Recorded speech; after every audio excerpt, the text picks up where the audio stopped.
একটাই প্রশ্ন যেটার উত্তর গোটা পৃথিবী এতদিন জানতে চাইছিল, সেটার উত্তর এবার ফাইনালি সামনে চলে এসেছে। ইরানের লিডার আয়াতুল্লাহ খামেনি যে এত গভীর আন্ডারগ্রাউন্ড বাংকারে থাকতো, যেখানে পৌঁছানো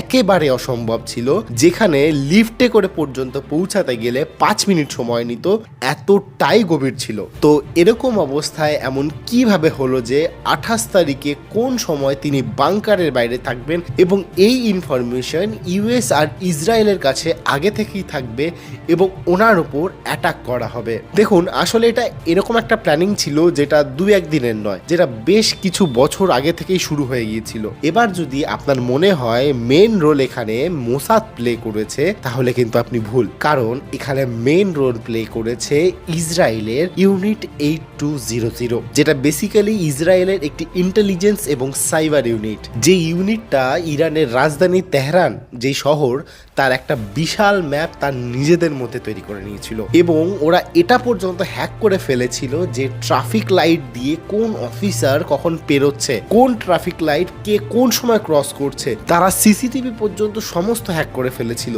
এবং এরপরে তারা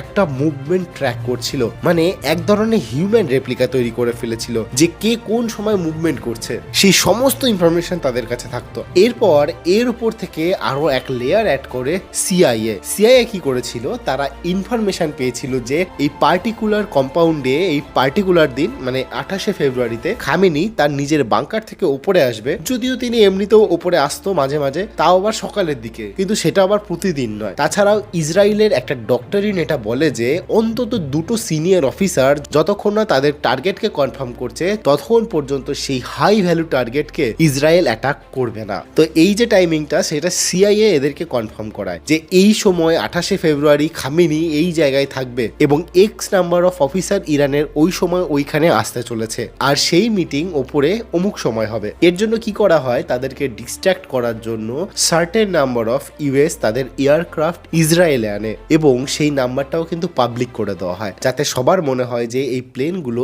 ইসরায়েলে যাচ্ছে এবং সে কারণেই সেইগুলোকে ট্র্যাক করা হচ্ছে। এবার কি হয়, হঠাৎ করে 28 তারিখ সকালের দিকে certain number of B2 bombers এবং বাকি যেসব ইউএস এর প্লেন ছিল তারা প্রায় সকালের দিকে তাদের যে টম হক মিসাইল এবং তাদের যে সিঙ্গেল সাইডেড ড্রোন ছিল সেই সব একই সাথে নিয়ে ইরানের যে এয়ার ডিফেন্স সিস্টেম আছে তাতে গিয়ে অ্যাটাক করে এবং তারপর সেই কম্পাউন্ড যেখানে খামেনি ছিল